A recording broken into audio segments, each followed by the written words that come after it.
제16편 하나님을 대적하는 작은 뿔 첫 번째 강의를 들으시겠습니다. 오늘은 다니엘 8장을 공부하겠습니다. 다니엘 8장. 다니엘 2장과 7장과 8장이 서로 연관되어 있고 좀 더 나가면 다니엘 11장도 같이 연결이 됩니다. 그래서 거의 비슷한 그 내용의 계시가 네 번 반복해서 나오는 것으로 보면 됩니다. 그 처음에 나온 것은 다니엘 2장에 이제 금속으로 만들어진 그 신상, 또 그 신상에 발을 쳐서 부서뜨린 돌을 통해서 하나님의 나라, 인간의 나라 끝에 하나님의 나라가 임하는 것을 우리가 개략적으로 공부를 했어요.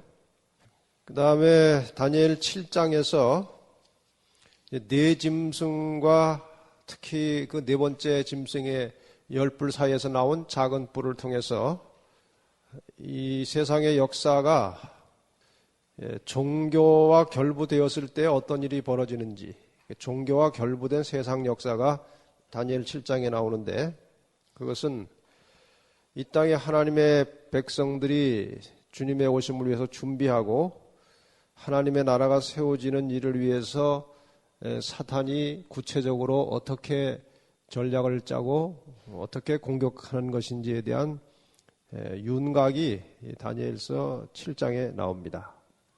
역시 다니엘서 7장도 하나님의 심판으로 이제 끝이 나고요.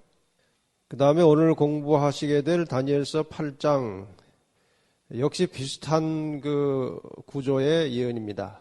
그런데 여기에서는 좀 더 심화된 그 작은 뿔의 활동을 아주 상세하게 아주 구체적으로 지적해서 하는 그런 부분이 또 나오고, 동시에 이 다니엘서 8장은 그저 하나님 믿는 사람들을 막연하게 핍박하는 정도가 아니고 하나님께서 인간의 구원을 위해서 지시하시고 제시해 놓으신 구원의 원리를 흐트러뜨려서 사람이 하나님을 믿으면서도 결국 가다 보면 딴 길로 가도록 그렇게 유도하는 사탄의 속임수가 어떻게 역사를 통해서 작용하게 되었는지, 그 원리가 이제 오늘 나옵니다.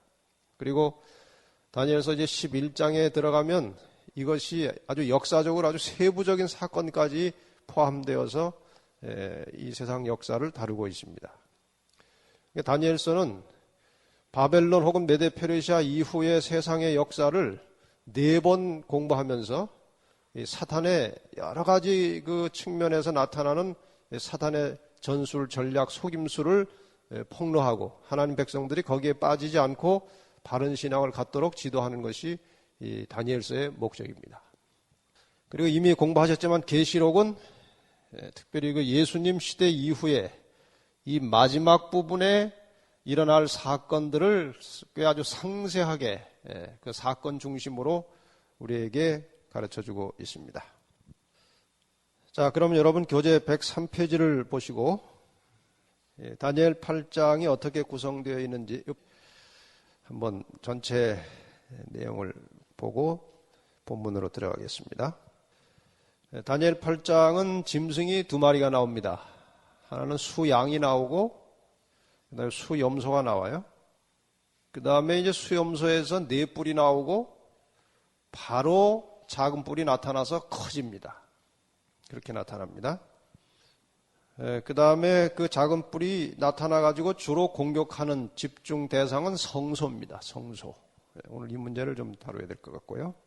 그 다음에 13절과 14절에 보면 그 작은 뿔이 그렇게 아주 잔인하고 하나님을 대적하고 진리를 왜곡시키는 그러한 일들을 도대체 언제까지 할 것이냐 하는 데 대한 질문과 함께 2300주야까지니 그때 성소가 정결하게 된다. 이렇게 이제 얼른 들으면 도무지 이해할 수 없는 문답이 나옵니다.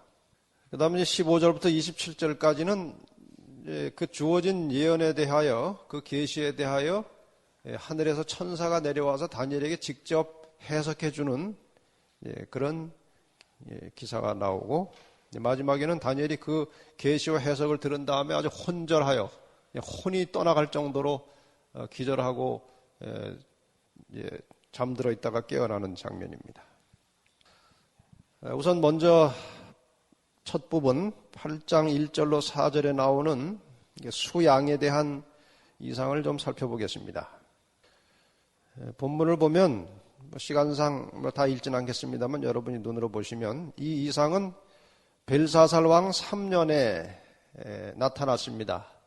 다니엘이 본 두 번째 계시입니다. 첫 번째 계시는 7장이고 두 번째가 8장이에요. 2장은 다니엘이 본 게 아니죠. 그건 느부갓네살의 꿈에 나타나는 것이기 때문에 다니엘이 본 것이 아니고 8장이 이제 두 번째 본 것입니다. 근데 강가에 두 뿔 가진 수양이 있는데 두 뿔이 다 긴데 한 뿔이 다른 뿔보다 더 길었다. 근데 더 긴 것이 나중에 나온 것이다. 근데 수양이 이제 쏜살같이 질주하면서 봤는데 서쪽, 북쪽, 남쪽을 받았다. 이게 공격했다 그거겠죠. 그러나 그것을 당할 짐승이 없었고 그 손에서 능히 구할 리가 없으므로 그것이 마음대로 행하고 강대하게 되더라. 그 예언입니다. 이제 예언을 공부를 꽤 하셨기 때문에 이제 대강 다 이제 짐작을 어느 정도 하실 줄 압니다. 우선 그 서두에 나오는 이 다니엘이 계시를 본 시기 벨사살 왕 3년인데 벨사살 왕은 아시는 대로 바벨론의 마지막 왕이고 그 부왕인 나보니더스와 이 섭정 왕이 혹은 이제 동위 같은 이제 왕의 한 나라의 왕이 둘인 거죠. 그러니까 그 나보니더스도 왕이고 그 아들 벨사살도 왕이에요. 553년부터 이제 왕 노릇을 했기 때문에 벨사살 3년은 아마 주전 551년이 될 것이다. 그렇게 추측할 수 있어요. 104페이지로 넘어갑니다. 그냥 바벨론이 망하기 한 12년 전으로 보면 되겠습니다. 근데 계시 가운데 다니엘이 이제 어디 있었다고 했는가 하면 엘람도 수산성에 있었다고 그랬는데 그 엘람도 수산성은 바벨론에서 굉장히 멀리 떨어진 곳입니다. 그 다음에 짐승들이 나타난 을레강은 수산성 북동쪽에 근접해서 흐르고 있는 강인데 폭이 한 27m 정도고 인조 호수, 인공으로 만든 운하로 확인되고 있습니다. 근데 다니엘이 계시를 받을 당시에 실제로 수산성에 가서 받았는지 아니면 몸은 바벨론에 있었고 계시 가운데 수산성으로 간 것인지 확인이 안 됩니다만 일반적으로 사도 요한이 계시를 볼 때 보면은 하늘에 갔다가 뭐 여기 갔다 저기 갔다 시공을 초월합니다. 그러니까 아마도 이 다니엘도 몸은 바벨론에 있었는데 계시 가운데 그 수산성과 그 을레강을 보았다. 그렇게 보는 것이 자연스럽습니다. 자, 그러면은 그 두 뿔 가진 수양에 대해서 좀 생각해 보겠습니다. 이제 그 뒤에 보면 수양 다음에는 수염소가 나왔는데 일단 수양에 대해서 좀 먼저 집중적으로 공부를 해보십시다. 근데 다니엘 7장에는 짐승이 뭐 나왔습니까? 이제 기억을 좀 하시겠죠? 첫 번째 짐승은 뭐였습니까? 7장에서 사자고, 두 번째 곰이고, 그 다음에 표범이고, 뭐 세 번째는 뭐 이름이 안 나오니까 괴물이라고 우리가 붙였어요. 괴물. 뿔이 이제 10개 달린 뿔 10개 달린 괴물이었습니다. 근데 이 짐승은 전부 다 이 사나운 짐승들이에요. 그렇죠? 사나운 짐승 4마리가 나왔고 우리가 뭐 구태 표현을 하자면 아주 세속적인 짐승들입니다. 근데 다니엘 8장에는 전혀 다른 짐승이 나왔어요. 수양, 수염소. 아주 대조적인 짐승이 나온 겁니다. 그런데 이 양과 염소는 다니엘 그 8장에 나오는 양과 염소는 성경에서 대단히 중요한 짐승이에요. 이것은 성소에서 제사 드릴 때에 제물로 쓰이던 짐승들입니다. 그러니까 왜 다니엘 7장에서는 이런 무시무시한 짐승들이 나왔는데 8장에서는 갑자기 성소와 관련된 짐승이 나왔느냐 이거예요. 그것은 다니엘 8장의 내용이 무엇인지를 짐작하게 하는 것입니다. 다니엘 8장의 내용은 이제 공부하다 보면 무엇과 관련을 갖게 되는가 하면은 성소와 관계를 갖게 됩니다. 다니엘 8장은 성소와 관련을 가져요. 이 짐승 자체가 성소 짐승이에요. 그 다음에 이 성소에는 무엇이 포함되어 있는가 하면은 이 한 인간이, 죄인이 어떻게 죄를 해결하고 어떤 모습으로 살다가 하나님을 만나서 같이 살게 될 것인지, 그 인간이 구원받아서 영생하게 되는 원리가 성소 속에 다 들어있어요. 성소의 원리를 모르면 사실상 구원의 원리를 모르는 것입니다. 그리고 이 성소의 제도와 원리는 굉장히 중요한 거예요. 그 성소의 제도와 모든 원리가 예수님의 십자가에서 완성된 거예요. 그러니까 성소의 제도와 원리를 잘 모르면 십자가의 의미도 정확하게 이해를 못하는 겁니다. 그래서 이 성소와 관련된 구원이 나오는 것을 보고, 그 다음에 지금 이 작은 뿔이 나중에 이제 그 수염소 쪽으로 가면 이제 거기에서 연결돼서 작은 뿔이 나오게 되는데, 그 뿔이 무엇을 공격하는가 하면 성소를 공격해요. 성소. 이 성소를 공격한다는 것은 구원의 원리를 흩뜨려 버리는 것입니다. 그래서 오늘날 많은 그 기독교인들이 교회는 다니지만 이 구원이 어떻게 이루어지는지 정확한 배경과 절차를 몰라요, 잘. 그냥 뭐 주여 주여 하고 예수만 믿을 뿐이지 이 아주 심오한 원리를 이해를 못하고 하나님을 믿기 때문에 신앙이 자라질 않는 것입니다. 이 구원이라고 하는 것은 마음속에 제대로 말씀의 씨앗이 뿌려져야 이것이 자라고 열매하고 결실을 맺는 것인데, 이 씨앗 자체가 잘못되었기 때문에 구원에 합당한 삶의 모양이 나타나질 않게 돼 있어요. 그래서 많은 사람들이 교회 다니는 사람이나 안 다니는 사람이나 무슨 차이냐, 똑같지. 더 나쁘더라, 이렇게까지 말하는 것은 이 구원의 시초가 잘못된 거예요. 씨앗이 잘못 심겨진 것입니다. 왜냐하면 사단이 역사를 통해서 이 구원의 원리를 많이 훼손시켜 놨어요. 우리는 예언을 통해서 그 아주 분명한 맥을 잡을 수 있고 또 이 성소의 근본 원리를 깨달을 수 있기 때문에 그래서 공부가 필요한 거예요. 자, 그러면 이제 본문에 보면 이 계시를 보고 난 후에 다니엘이 굉장히 고민하고 도대체 이게 무슨 뜻일까 하고 이제 하나님께 기도하고 있을 때에 하늘에서 한 천사가 내려와가지고, 가브리엘 천사가 내려와가지고 그 예언의 대략적인 해석을 해줍니다.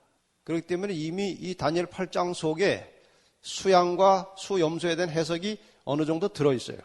우선 본문에 해석된 것을 보면 다니엘 8장 20절에 보면 천사가 다니엘에게 뭐라고 말했는가 하면은, 내가 본 바 두 뿔 가진 수양은 곧 메대와 바사 왕들이라고 했습니다.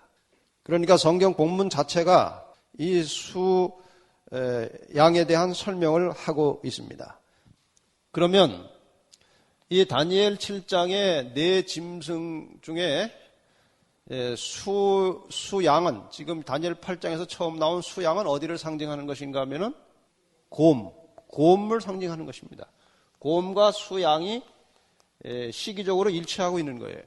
사자는 왜 언급되지 않았는가? 지금 벨사살은 이 바벨론의 마지막 왕입니다. 그렇죠? 마지막 왕이기 때문에 이제 바벨론은 이제 해로 치면 넘어가는 해예요.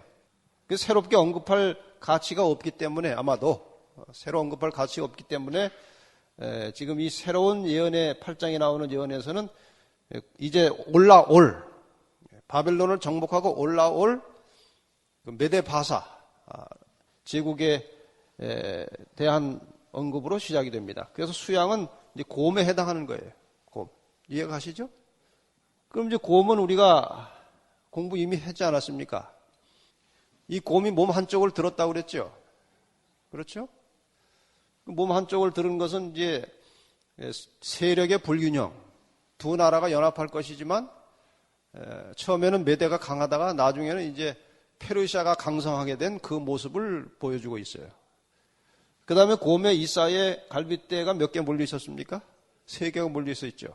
그 갈빗대 3개는 메데 페르시아가 정복한 나라, 메데 페르시아가 바벨론만 정복한 게 아니고 리디아라고 하는 나라하고 애굽 그리고 바벨론 3나라를 정복했기 때문에 이미 그 나라가 시작되기도 전에 곰에게 갈빗대 3개를 물려서 메데 페르시아가 정복할 나라들을 예고하고 있었어요.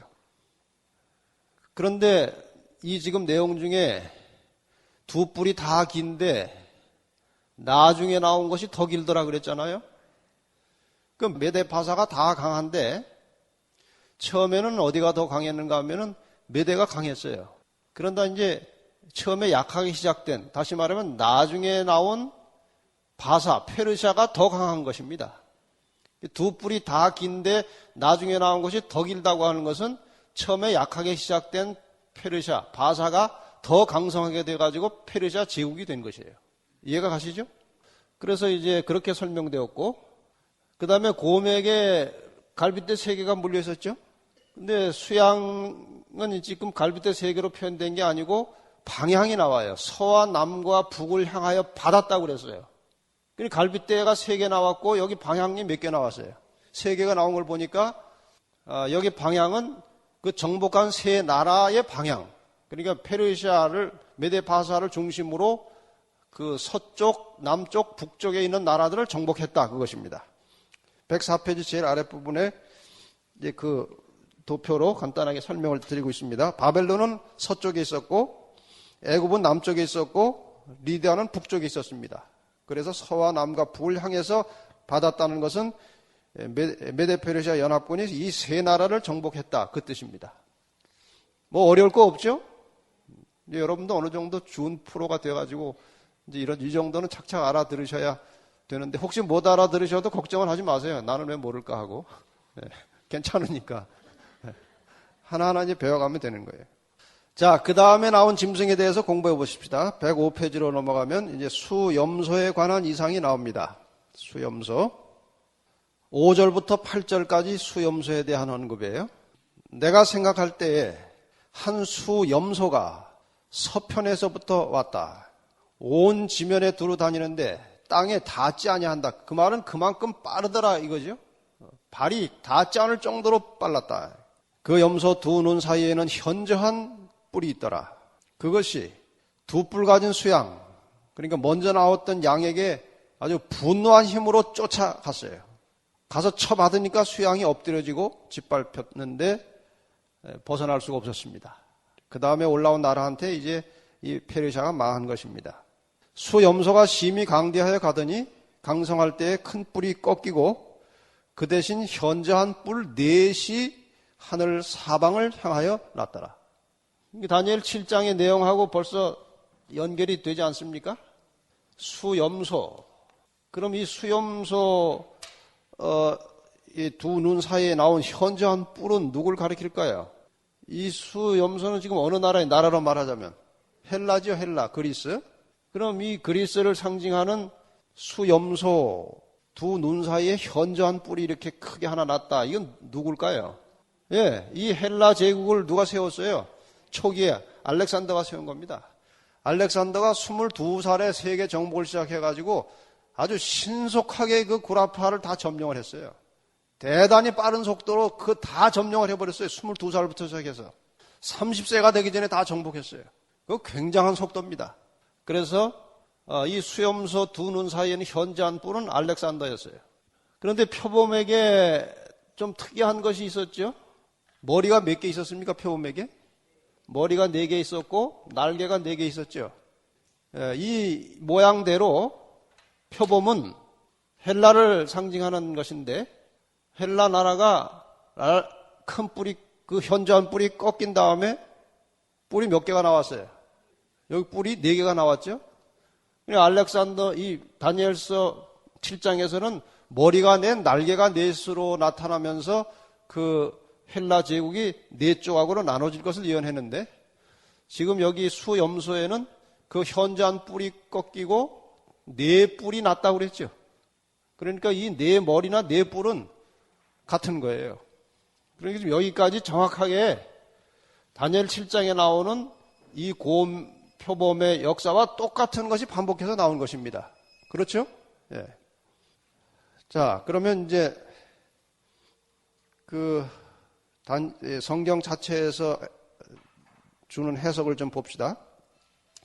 다니엘 8장 21절에 보면, 다니엘 8장, 여러분 교재 105페이지 뿔 달린 짐승 옆에 나오는 내용입니다. 다니엘 8장 21절에 보면, 털이 많은 수염소는 곧 무엇이요? 헬라 왕이요. 그 헬라 왕이, 첫 헬라 왕이 누굽니까? 알렉산더 아닙니까? 알렉산더. 두 눈 사이에는 큰 뿔은 곧 그 첫째 왕이라 그랬죠? 그 첫째 왕이 바로 알렉산더 아닙니까? 예. 그 다음에 큰 뿔이 꺾이고 현저한 뿔이 넷이 나왔다. 뭐 이것도 이미 다니엘 7장 할 때 공부를 했지만, 뭐 다시 한번 우리가 복습하자면, 알렉산더가 31살에 죽었어요. 31살에 죽으면서 이제 그 부하들이 와가지고, 대왕이시여, 돌아가신 후에 이 나라의 후계자가 누굽니까? 하고 이제 물었더니, 힘센 자가 차지해라 하고 죽었어요. 그러니까 약 20여 명의 부하 장군들이 일어나서 치열한 전투가 벌어졌어요. 그 전투가 벌어지다가 안티고누스라고 하는 그 장군이 거의 이제 통일할 무렵이 됐는데, 그 다른 네 장군이 힘을 모아가지고 안티고누스를 죽여버리고 나라를 네 쪽으로 나눠 가졌어요. 그 사람들의 이름이 거기 나옵니다. 카산더, 리시마쿠스, 셀류커스, 프톨레미. 프톨레미는 앞에 P자를 생략하고 그냥 탈레미라고 하기도 해요. 탈레미. 어쨌든 이 네 장군에 의해서 알렉산더가 세운 헬라 제국이 네 조각으로 나눠졌다 이것입니다.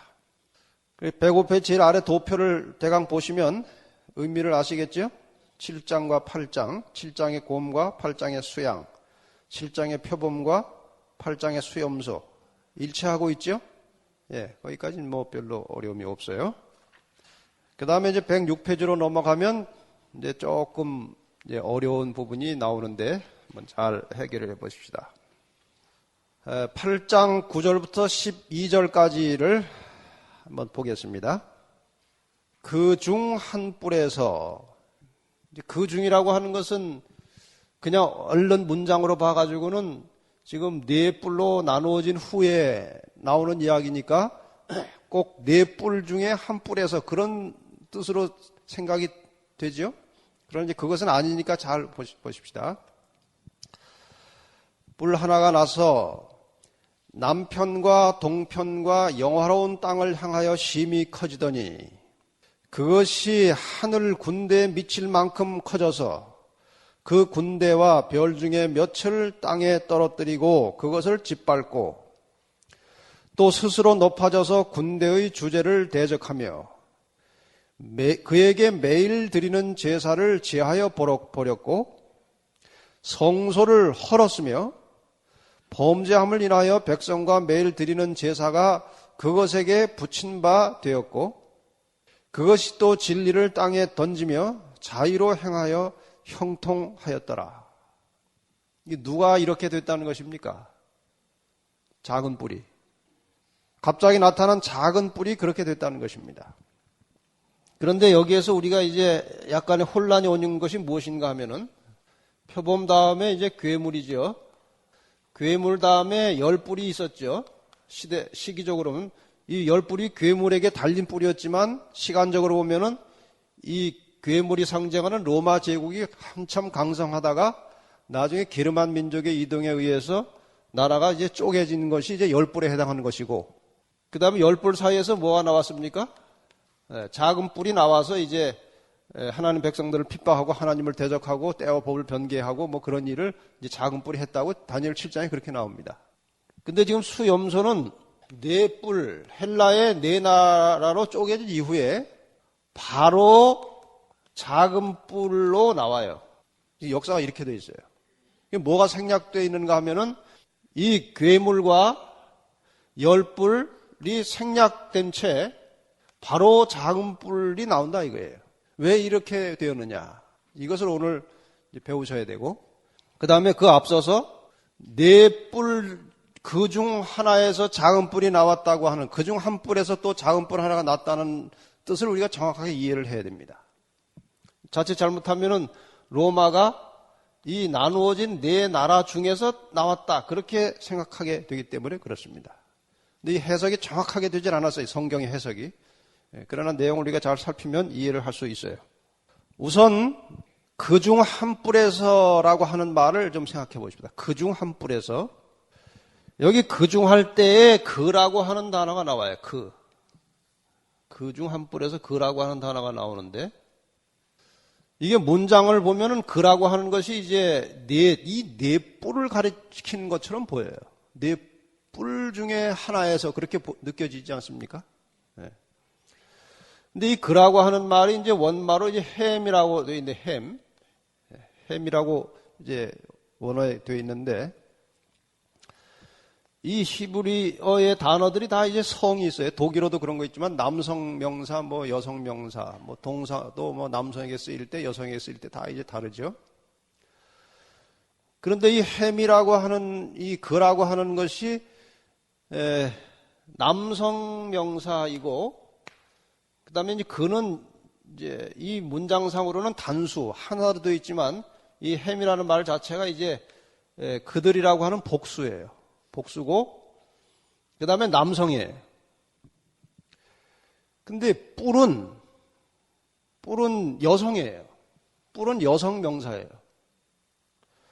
그러니까 이 네 뿔 중에서 하나에게서 나왔다고 하면은 여기 그들이라고 하는 것이 여성을 받아줘야 돼요. 근데 이게 받아주는 이 대명사 그들이라고 하는 것이 남성이라 이거예요.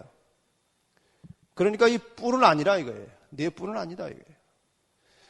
그럼 그 네 뿔이라고 하는 말은 무엇이 이렇게 잘못된 것인가? 그 105페이지로 넘어가 보세요. 105페이지 교재로 넘어가 보시면 105페이지 8절에 보시면, 다니엘서 8장 8절에 보시면 이제 수염소가 스스로 심히 강대해 가더니 강성할 때에 큰 뿔이 어떻게 됐어요? 꺾이고, 그 뿔이 누구예요? 알렉산더죠? 알렉산더가 죽고 그 대신에 뭐가 나왔어요? 현저한 뿔 넷이 나왔다고 그랬죠? 뿔 넷. 뿔 넷이 바로 헬라에서 분열된 네 나라죠. 뿔 넷이 어디를 향하여 났더라?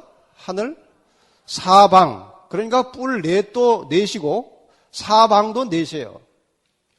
뿔 넷은 구체적으로 뿔을 가리키는 것이고 사방은 동서남북 방향을 가리키는 거예요. 그럼 여기에서 그 중 한 뿔에서라고 하는 말은 이 대명사로 볼 때 맞질 않아요.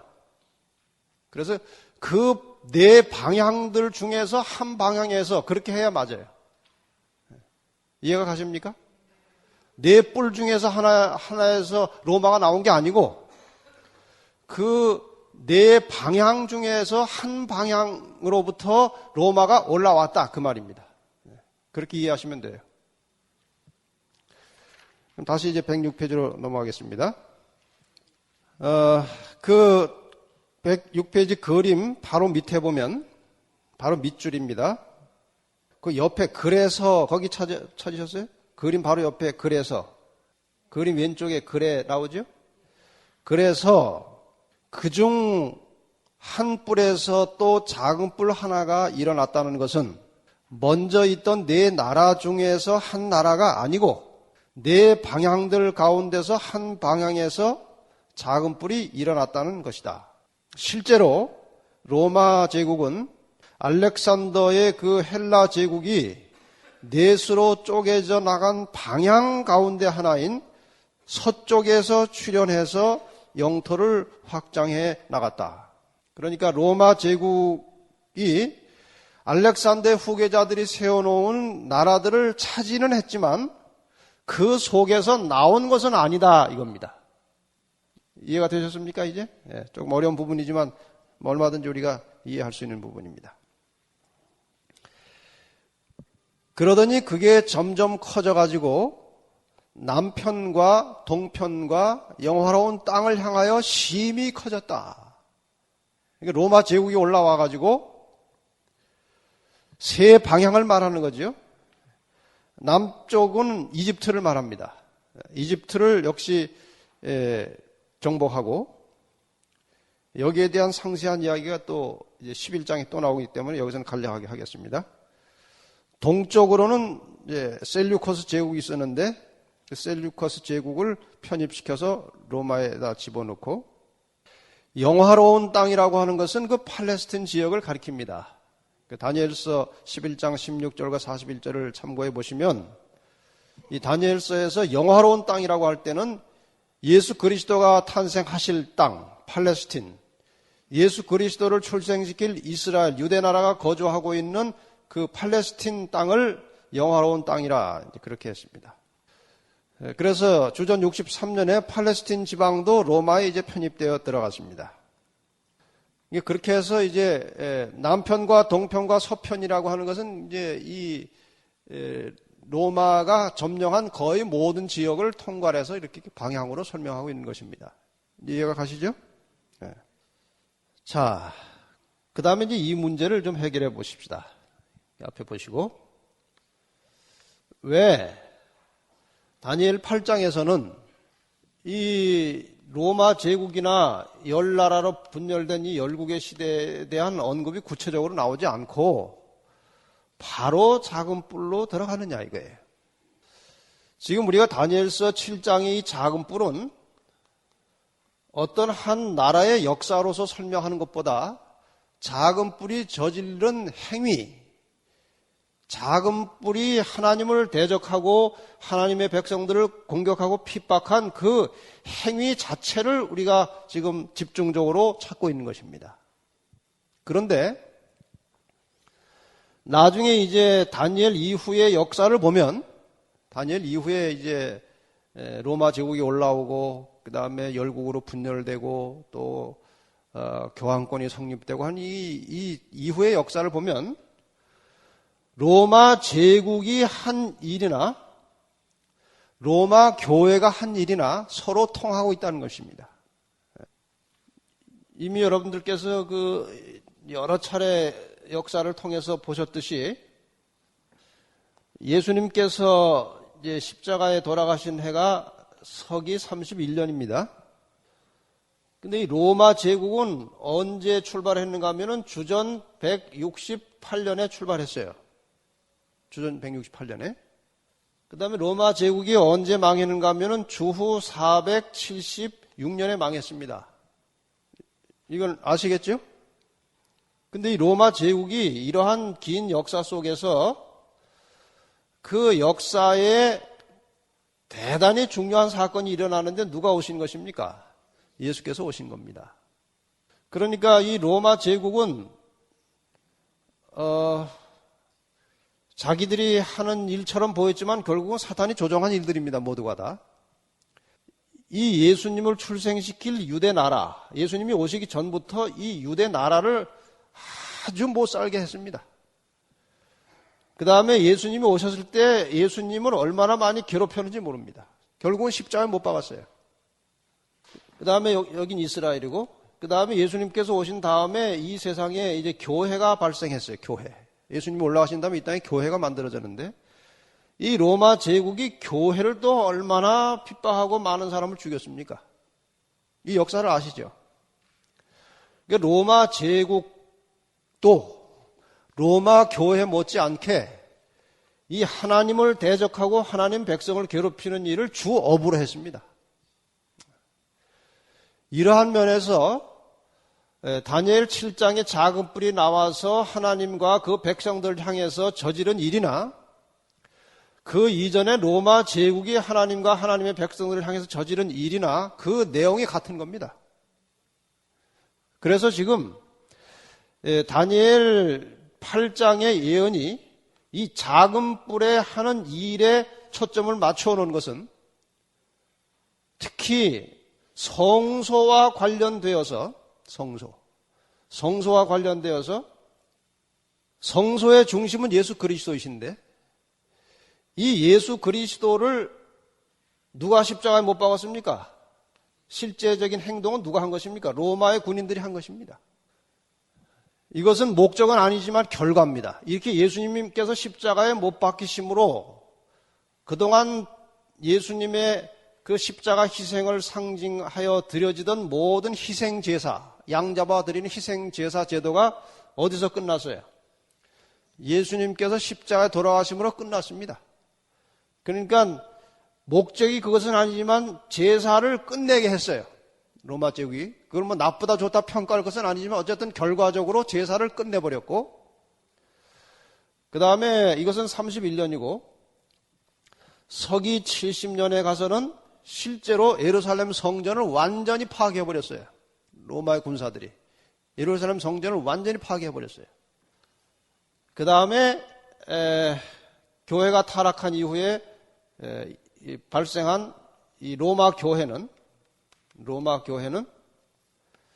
이 성소와 관련지어서 엉뚱한 일을 시작한 것입니다. 어떤 일을 했느냐? 더 이상 이 땅에서 드려지는 인간 제사는 필요치 않아요. 누가 단번에 다 이루셨습니까? 예수 그리스도께서 단번에 다 이루셨어요. 누구나 이제 제사장으로서 하나님의 보좌 앞에 담대히 나갈 수 있어요. 예수 그리스도를 통해서. 교회를 거치지 않고 바로 그리스도를 통해서 하나님의 보좌 앞에 나가는 것입니다. 길이 다 열린 거예요. 그런데 이 로마 교회가 예수님께서 하시는 중보사역을 가로채가지고 다시 제사를 드리기 시작했는데 그것이 미사예요. 미사는 제사입니다. 희생 제사입니다. 미사를 드리기 시작했고, 우리가 하나님 앞에 보좌 앞에 나가서 우리의 죄를 직접 고하고 용서받을 수 있는데, 이 땅에 하나님의 대리자를 하나 두고 신부가 이제 죄를 대신 이제 고백 성사를 받아가지고 처리하는 이 성소의 제도에서 이미 다 성취된 것을 다시 인간들이 시작하는 일을 시작했다는 것입니다. 그래서 로마 제국이나 로마 교회나 그 하는 일의 핵심이 어디에 이제 맞춰져 있는가 하면은 성소에 맞춰져 있는 거예요. 그래서 지금 다니엘서 8장에서는 주로 이 악의 세력이 하나님의 성소 제도를 공격하는 것에 초점이 맞춰져 있기 때문에 이 국가적인 나라의 순서보다는 이 하는 역할과 행동에 초점을 맞췄어요. 그래서 이 로마 제국과 로마 교회를 그저 하나의 작은 뿔로 보고 설명을 해나가고 있는 것입니다. 자, 이제 다음에 공부를 하시면 왜 둘을 하나로 보았는지 이제 이해를 할 수 있게 됩니다. 지금 이 다니엘 8장에 나오는 이 작은 뿔이 하는 일들 중에 어떤 것은 로마 제국이 한 일이 있고 어떤 것은 로마 교회가 한 일이 있어요. 또 어떤 것은 실제로는 로마 교회가 했지만 영적으로는 실제로는 로마 제국이 했지만 영적으로는 로마 교회가 하는 그런 것들이 다 중첩되어 있어요. 그런 것들을 종합해서 이제 몇 가지 사례를 보면 이제 거기 도표로 몇 개 이제 정리를 한 것입니다. 그 10절부터 다니엘 8장 10절부터 12절까지의 내용에 보면 이 작은 뿔이 하는 일들이 여러 가지가 이제 언급이 되어 있는데 그 내용을 하나씩 이제 사례를 든 것입니다. 107페이지 제일 위에 보면 그것이 그 작은 뿔입니다. 어떤 일을 했느냐? 하늘 군대에 미칠 만큼 커져서, 다시 말하면 이 땅에서 마치 하나님과 같은 세력을 갖게 되었다 이거예요. 작은 뿔이. 그래서 이 땅에 존재하는 하나님처럼 사람들을 마음대로 다스리고 하나님께서 주신 진리를 마음대로 바꾸고 그러한 일을 하기 시작했다는 것인데, 내용을 보면 로마 제국이나 로마 교회나 이 땅에서 하나님 노릇을 하고 있는 것입니다. 로마 제국에서는 하나님 믿지 못하게 하고 누구를 숭배하라고 했어요? 황제를 숭배하라고 그랬어요. 그러니까 이 로마 제국이 하나님의 교회를 핍박할 때의 방법은 하나님을 믿지 말고 황제를 숭배하라 그겁니다. 그래서 하나님을 믿다가 발각이 되면 이제 재판을 하죠. 로마의 이 재판관들이 재판을 할 때에 살 수 있는 기회를 한 번 주는 겁니다. 그 재판석 옆에 황제 숭배하는 그 제단을 만들어 놓고 예수 믿는 사람들이 잡혀오면 이제 술을 한 잔 따라가지고 황제 숭배하는 그 제단 앞에 가서 술을 따라 부면서 예수를 부인하고 황제 숭배를 결심하면은 살려줬어요. 그러니까 하나님을 믿다가 죽든지 황제를 숭배하든지 둘 중에 하나입니다. 인간 세상에 이런 역사가 많이 일어나고 있어요. 그 일제가 우리나라를 지배할 때도 하나님 못 믿고 신사 참배하도록 하는 겁니다. 어떻게 해서라도 사탄은 사람이 하나님으로부터 눈을 돌리게 만드는 거예요. 하나님을 믿지 못하게 하든지 잘못된 하나님, 자기가 생각하고 있는 잘못된 하나님을 헛되게 경배하든지 둘 중에 하나입니다. 그렇게 해서 이제 로마 제국은 황제 숭배를 통해서 하나님 노릇을 하려고 했고, 그 다음에 로마 교회는 실제로 이 땅에 존재하는 하나님의 대리자라고 말합니다. 그 비카리오스 필리 데이라고 하는 그 로마 교황의 명칭 자체가 하나님의 아들의 대리자 그 뜻이에요. 하나님 노릇을 하게 되겠다 그 말이죠. 하늘 군대 미칠 만큼 커진다는 것은. 그 다음에 그 군대와 별 중에 몇을 땅에 떨어뜨리고 그것을 짓밟고, 이 군대는 이제 하나님의 백성들, 하나님의 군대를 말하는 것인데, 별이라고 하는 것은 지도자를 말합니다. 지도자. 그러니까 교회의 교인들도 핍박했지만 교회 지도자들을 주로 잡아다 죽였습니다. 이게 핍박하는 양상이 거의 같아요. 옛날 일제가 우리나라를 이제 침범해서 이제 종교 탄압하고 신사 참배 강요할 때에도 평교인들은 잘 건드지 않습니다. 누구를 잡아가면 돼요? 지도자들을 잡아가서 처형해버리면 교회는 다 흩어져 버려요. 그래서 별 중에 며칠을 땅에 떨어뜨렸다고 하는 것은 이제 교회 지도자를 죽이겠다는 것이고, 또 아울러서 교인들을 박해하겠다는 것입니다. 로마 제국은 실제로 313년에 밀란 칙령을 통해서 기독교를 공인하기 전에 거의 200년 이상 기독교를 아주 집요하게 박해했습니다. 수많은 교회 지도자들을 잡아 죽였어요. 베드로도 잡혀가서 십자가에 거꾸로 못 박혀 죽고, 사도 요한도 잡아다가 끓는 기름가마 솥에 집어넣는데 살아났고, 그건 하나님께서 특별한 목적을 가지시고 살려내시는 거죠. 어쨌든 이렇게 해서 수많은 하나님의 백성들과 또 특출한 교회 지도자를 잡아 죽임으로 이 땅에서 교회를 아주 와해시키려고 한 것입니다. 그러나 이 로마의 그러한 전략이 성공을 거두지 못했습니다. 죽이면 죽일수록 자꾸 더 늘어나는 겁니다. 그 그리스도인들을 잡아가던 로마의 군인들이 그들의 모습에 감동이 되고 그들의 가르침에 깊은 깨달음을 받고 군인들이 교인이 되어버려요. 기독교인들에게 사형 명령을 내리던 재판관들 중에도 상당수가 기독교인이 되는 겁니다. 그래서 그 당시에 많은 로마의 귀족들이 기독교로 개종하고 있었어요. 기독교의 힘이 그만큼 강했어요. 그래서 그것을 도무지 막을 수 없다는 판단이 섰기 때문에 콘스탄틴 황제가 이제 유화 정책을 써가지고 이제 이 교회와 나라를 섞어버린 겁니다. 그래서 지금 여기에서 바로 이제 그 역사가 나오는 거 아니겠습니까? 로마 제국이 하나님의 백성들과 지도자들을 잡아 죽이다가 그것이 잘 안 되니까, 이제 여러분 이 과정이 굉장히 중요하기 때문에 제가 몇 번 했지만 다시 하겠습니다. 이 콘스탄틴 황제가 이제 그 주범이에요. 그 사람이 말로는 313년에 기독교를 공인하면서 자기가 개종했다고 고백을 했지만 속셈은 그게 아니에요.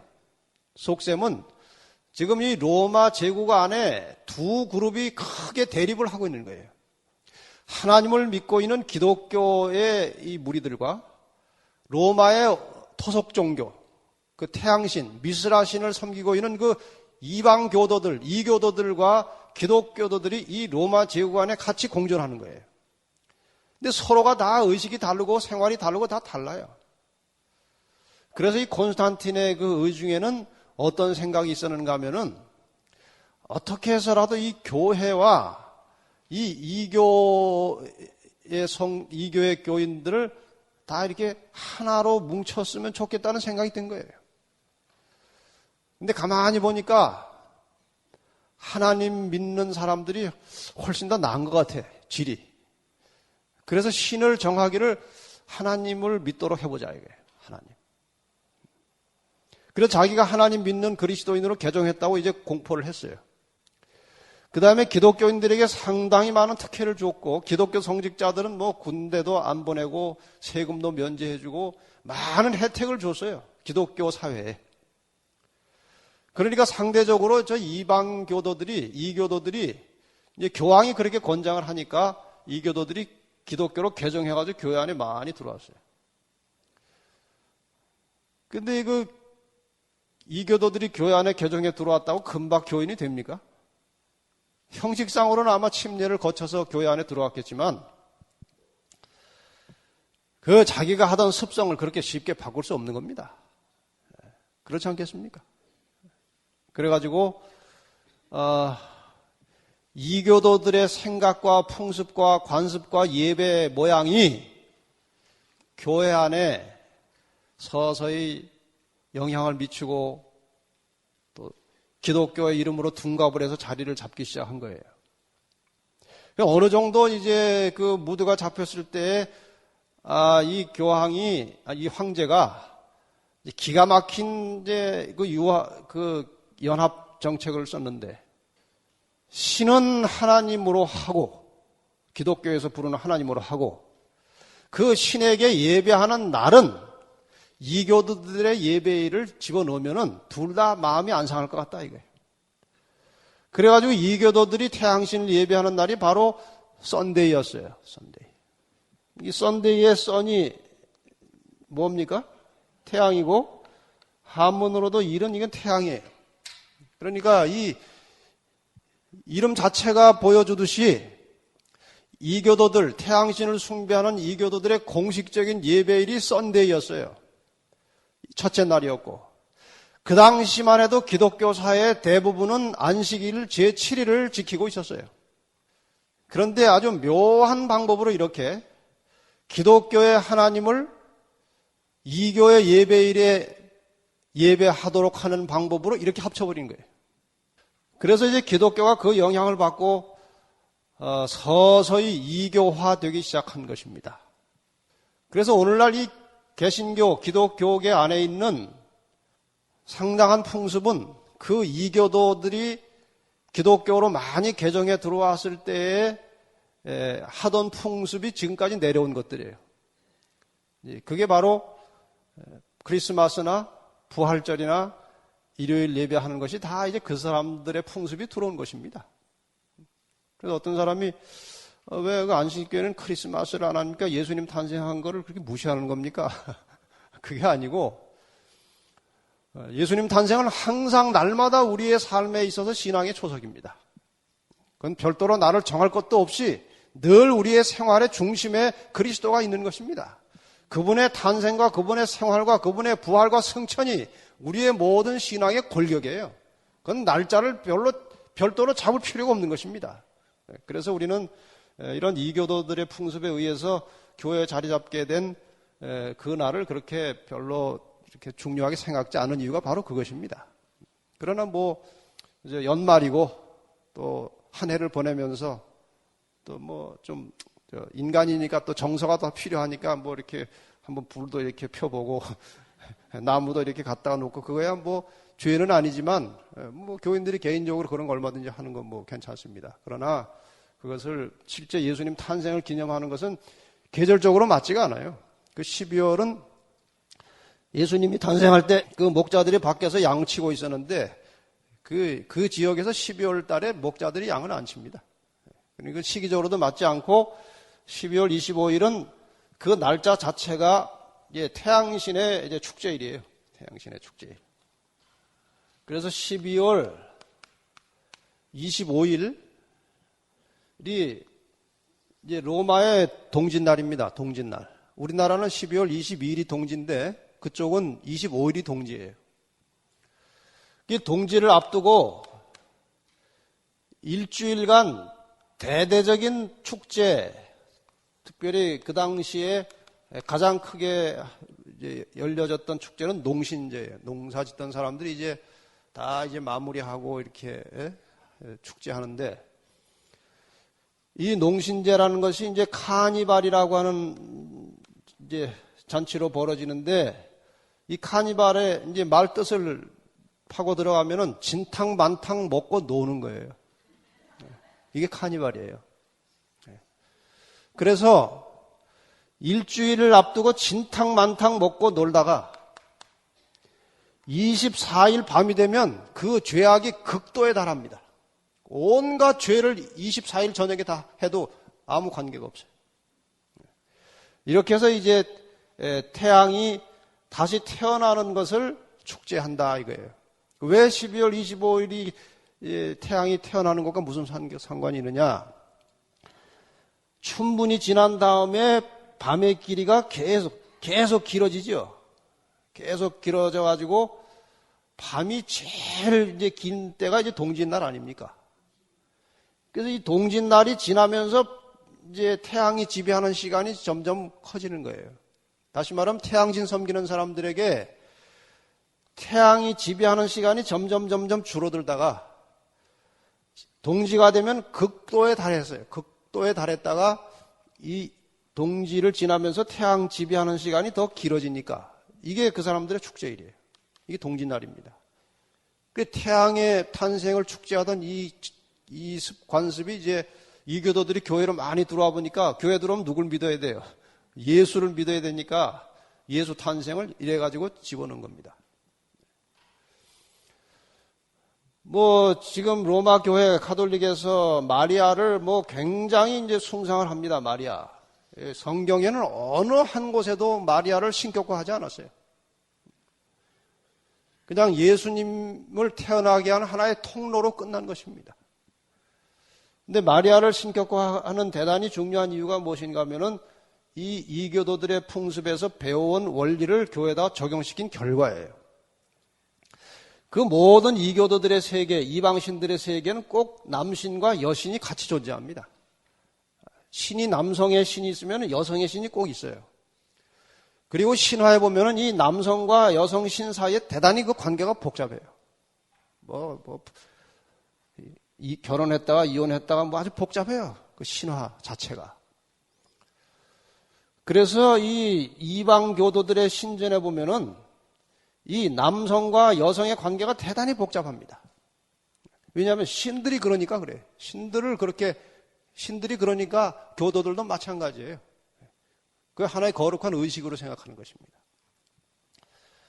그래서 이방 교도들이 교회 안에 들어와 보니까 자기네는 꼭 신을 섬기면 여신이 같이 있었는데 여기 들어와 보니까 여신이 없는 거예요.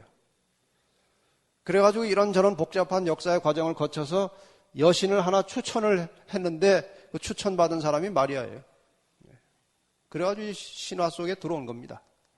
기독교 신화예요. 이건 사실 말하면. 이건 도무지 성서적으로는 맞지 않는 것이에요.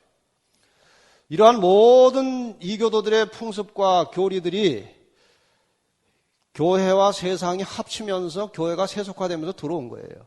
지금 그것을 설명하고 있는 것입니다. 군대와 별 중에 몇을 땅에 떨이고 그것을 짓밟고 이제 지금 그 시대적 배경을 좀 설명해 드린 것입니다. 그래서 이제 로마 제국은 이제 그렇게 해서 어느 정도 쇠하게 되고 로마 제국이 망하면서 이제 로마 교회가 힘이 커진 거예요. 그 역사적 흐름을 이해하시겠죠?